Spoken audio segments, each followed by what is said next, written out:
Assalamualaikum warahmatullahi wabarakatuh. Bapak Ibu guru, kembali lagi dengan saya di channel saya. Nah, informasi yang ingin saya sampaikan yaitu terkait dengan update info GTK dan informasi pencairan tunjangan guru triwulan 2 dan triwulan 1. Kalau Bapak Ibu bertanya bahwa kenapa kok triwulan 2 yang ditaruh pertama dulu, baru kemudian yang triwulan 1, karena ada beberapa guru ya, masih ada beberapa guru yang triwulan satunya itu belum cair. Dan tentu Bapak Ibu bertanya-tanya, kenapa kok yang triwulan 1 saya itu belum cair? Nah, disinilah informasi yang akan saya sampaikan, tentunya informasi yang terupdate terkait dengan pencairan tunjangan profesi guru ini.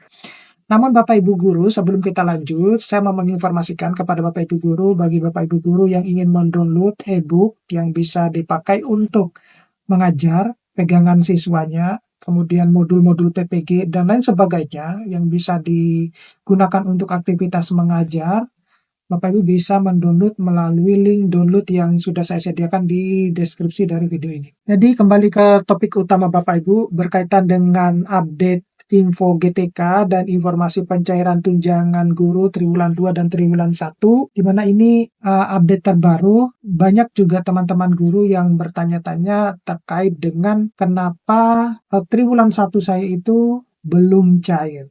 Nah, disinilah informasi yang akan saya sampaikan Bapak Ibu ya. Jadi pastikan Bapak Ibu untuk menyaksikan ini sampai full. Oke Bapak Ibu guru, jadi yang pertama dulu yang akan saya sampaikan itu adalah terkait dengan validasi info GTK ya. Mana ini berdasarkan dari teman-teman guru.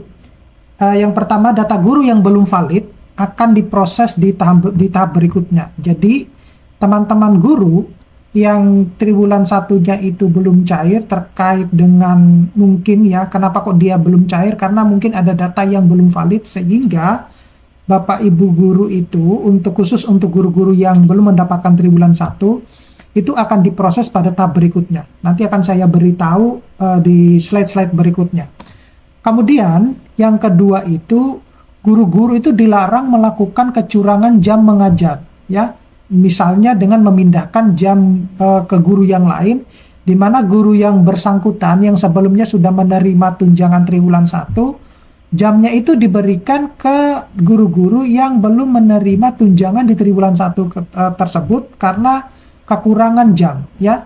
Saya mendapatkan beberapa laporan, komentar bahwa di sekolah-sekolah kecil itu seringkali kesulitan untuk memenuhi jam mengajar ini. Nah, sebenarnya Bapak Ibu guru, saya sudah memberikan masukan, arahan ya, untuk bisa memenuhi jam mengajar 24 jam tersebut. Tuh ya. Di situ sudah saya berikan masukan-masukan, itu pun juga saya mendapatkan informasi dari hasil sosialisasi oleh Menteri Pendidikan dan juga sekretariatnya waktu itu. Jadi sebenarnya baik sekolah besar maupun sekolah kecil itu ada jalan keluarnya untuk kita bisa memenuhi jam mengajar tersebut. Di komentar sudah saya jawab bagaimana caranya. Kemudian sebenarnya di video saya juga itu saya lupa pada bulan keberapa, tapi itu sudah saya bahas secara khusus gitu. Jadi itu ada caranya ya untuk bisa memenuhi jam mengajar tersebut. Kemudian praktik tersebut itu tidak sah jika berisiko akan menggagalkan validasi tersebut. Kenapa demikian? Karena Bapak Ibu dianggap curang gitu. Jadi kita sebagai seorang pendidik ya tentunya kita harus memberikan contoh yang baik. Nah, untuk bisa memberikan contoh yang baik kepada orang lain misalnya, maka kita harus mulai dulu ini dari kita dulu, yang memberikan contoh kepada diri kita dulu sendiri gitu. Nah, solusinya itu dilakukan cek dan perbaikan data pribadi sesuai dengan ketentuan. Nah, inilah Bapak Ibu ya, jadi untuk kalau diproses di tahap berikutnya itu maksudnya nanti Bapak Ibu itu akan diberikan kesempatan atau bisa mengecek secara langsung di info GTK-nya dan dilakukan perbaikan data pribadi sesuai dengan ketentuan gitu ya. Jadi mungkin saat ini itu ada himbauan atau ada notifikasi mungkin atau ada perintah untuk Bapak Ibu itu diharuskan untuk memperbaiki data-datanya. Khusus ya ini bagi guru-guru yang belum menerima triwulan satunya ya. Kalau untuk yang triwulan 2 informasinya akan saya sampaikan di setelah dari video ini dalam slide ini. Nah, kemudian Ini juga yang banyak terjadi, yaitu penjelasan terkait dengan rekening dorman ya. Rekening dorman itu rekening yang tidak aktif dalam jangka waktu tertentu ya. Nah, ini yang mungkin bisa Bapak Ibu alami ya, tapi saya kira ini jarang terjadi. Kenapa jarang terjadi? Karena sebelumnya kalau Bapak Ibu mengikuti himbauan saya itu menghimbau itu karena berdasarkan dari sosialisasi Menteri Pendidikan gitu, bahwa di situ jelas disampaikan, termasuk di sekretariatnya, di situ di dalam sosialisasi tersebut disampaikan bahwa sebaiknya kalau memberikan nomor rekening itu adalah nomor rekening gaji ya. Jangan nomor rekening ini untuk apa, untuk tunjangan profesi guru, ini untuk gaji dan lain sebagainya. Itu apa, akan mudah apa ya, sulit untuk divalidasi ya. Nah, salah satu indikator kenapa validasi rekening itu adalah belum muncul itu karena diidentifikasi bahwa Bapak Ibu itu punya data yang double. Data yang double itu adalah satu, data Bapak Ibu itu sudah terdata sebelumnya rekening ini itu adalah untuk rekening gaji. Kemudian yang satunya itu adalah rekening ini khusus untuk rekening TPG ya, tunjangan profesi guru itu, dengan nama yang sama, sehingga dengan nomor rekening yang tidak ada keterangan bahwa ini khusus untuk gaji, ini khusus untuk apa, TPG, khusus untuk ini ya, khusus untuk guru-guru ASN, sehingga itu mau mencairkan itu mereka mikir-mikir dulu gitu. Nah, kalau Bapak Ibu sebenarnya ya menyaksikan hasil sosialisasi, dan itu juga sudah saya sampaikan dalam video saya, sebaiknya rekening untuk gaji dan tunjangan profesi itu disatukan gitu. Itu pun informasinya ya, bukan karena saya gitu. Nah, selanjutnya itu adalah penyebab tidak adanya transaksi, itu juga bisa lupa digunakan ataupun kontak tidak diperbarui, maka pemilik bisa juga dikatakan meninggal atau kebijakan bank. Gitu, itu juga ini. Jadi Bapak Ibu harus sering-sering mengaktifkan nomor rekeningnya gitu ya, entah itu hanya cuma ditransfer ya 10.000 atau gimana, yang penting ada aktivitas gitu. Kemudian dampaknya itu dikenai biaya tambahan atau tutup oleh bank, dan pastikan nomor rekening ini aktif untuk digunakan secara berkala. Nah, selanjutnya itu adalah pencairan TPG pada tahap 6. Nah, ini yang sudah masuk apa, khususnya untuk yang apa, triwulan 2 juga ya, bahwa rekomendasi pencairan ini sudah dikirim ke Kemenkeu ya, Menteri Keuangan, di mana estimasi pencairan itu sebenarnya itu minggu kedua bulan Juni ya, mulai dari Selasa sampai Jumat. Imbauan itu pantau rekening dari informasi GTK, kemudian meminta untuk teman-teman yang lain yang sudah apa, baru-baru ini yang sudah cair TPG-nya, Bapak Ibu bisa berkomentar di situ. Terutama bagi Bapak Ibu yang SKTP-nya itu terbit di tanggal 6 Mei gitu. Jadi Bapak Ibu yang SKTP-nya terbit di tanggal 6 Mei, saya hanya ingin mengetahui saja sejauh mana perkembangan untuk teman-teman guru yang SKTP-nya itu terbit di 6 Mei. Itu apakah sudah cair apa belum? Sehingga saya mungkin bisa membantu untuk menyuarakannya gitu.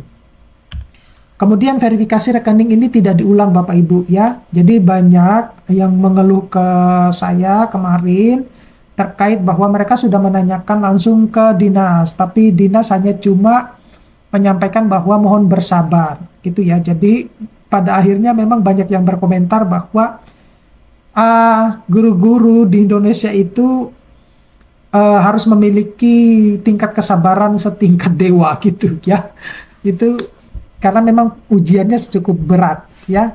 Di sisi yang lain itu adalah sebenarnya adalah hak Bapak Ibu guru untuk mendapatkan TPG, tetapi proses pencairannya yang lumayan ribet ya, seperti itu. Di sisi yang lain itu kadang tidak tepat waktu gitu ya. Nah, kita bisa memahami keluh kesah dari Bapak Ibu guru ya, tetapi juga kita harus juga memahami sistem yang ada, yang dibangun. Jadi ya sudah budayanya Indonesia ya, kalau setiap kali ganti menteri ya dia harus punya gebrakan yang baru gitu. Tetapi bukan berarti yang lama itu tidak dilanjutkan, tetap dilanjutkan. Nah, cuma yaitu tadi, bagi yang apa datanya sudah valid dan lain sebagainya, tentunya sejak bulan Maret kemarin ya mereka sudah mendapatkan yang TPG triwulan 1 gitu ya. Nah, berbeda yang hingga saat ini itu yang bahkan TPG triwulan 1-nya belum dapat. Saya tidak membahas yang tahun 2024 ya Bapak Ibu ya, karena bagi saya itu adalah sudah tutup buku ya. Tutup buku itu artinya per Desember 2024 itu semua anggaran sudah tutup buku gitu. Nah, saya tidak punya kewenangan untuk membahas itu terlalu dalam. Kemudian rekening itu harus tetap aktif agar tidak mengganggu pencairan gitu. Dan yang terpenting, tidak ada lagi kode 13 Bapak Ibu jika di rekening sudah pernah diverifikasi ya. Itu sudah tidak ada. Nah, berikutnya adalah perubahan kebijakan validasi. Nah, kemungkinan itu akan ada perubahan kebijakan validasi untuk yang semester depan. Nah, ini lagi yang banyak pasti yang akan dikeluhkan oleh semua guru-guru. Yang sebelumnya saja itu belum selesai permasalahannya, sekarang sudah ada akan kebijakan baru ya terkait dengan validasi di semester depan. Nah, itu yang akan menambah pusing nih teman-teman guru ya. Gitu ya. Tapi kita ikuti saja seperti apa kemauannya dari pusat Bapak Ibu guru. Nah, tujuannya itu adalah untuk sebenarnya menyederhanakan proses bagi guru. Ya, kalau ini ya mungkin itu selama ini dianggap ribet ya, sehingga perlu untuk penyederhanaan. Nah, sehingga Bapak Ibu itu harus tetap memantau resmi dari tim validasi GTK-nya. Nah, informasi tambahan terkait dengan pencairan khusus untuk ASN dan non-ASN, bahwa seperti kita ketahui bahwa pencairan itu khusus untuk yang belum ya mendapatkan triwulan 1 itu dilakukan pada akhir Mei sehingga awal Juni ya untuk guru yang non-ASN. ASN yang belum menerima karena pencairan dilakukan oleh Kementerian Keuangan, dan non-ASN itu ditangani oleh Puslabdik, Kemendikbud, dan harap maklum jika pencairan ASN itu masih tertunda. Ya, jadi sekali lagi di sini kita dituntut untuk bersabar Bapak Ibu, dan saya mengapresiasi kesabaran Bapak Ibu guru hingga detik ini. Ya, saya memahami betul karena di sisi yang lain kita butuh ya untuk bayar sekolah anak, untuk kebutuhan sehari-hari gitu ya. Dan ini semestinya menjadi pembelajaran ya buat pusat bahwa biar kedepannya itu tidak lagi terjadi kendala-kendala seperti ini ya, karena cukup meresahkan teman-teman guru ya yang untuk melanjutkan kehidupan sehari-hari. Kita seperti kita ketahui bahwa udah gajinya kecil, kemudian TPG juga pencairannya tidak lancar gitu. Oke? Sampai di sini Bapak Ibu guru, mudah-mudahan ini bisa bermanfaat informasinya. Nanti akan saya sampaikan lagi informasi-informasi terbaru khusus untuk yang belum cair TPG-nya yang triwulan 1. Saya doakan mudah-mudahan dalam waktu dekat, dalam beberapa hari ke depan ini TPG-nya sudah akan cair. Terima kasih, saya akhiri. Assalamualaikum warahmatullahi wabarakatuh.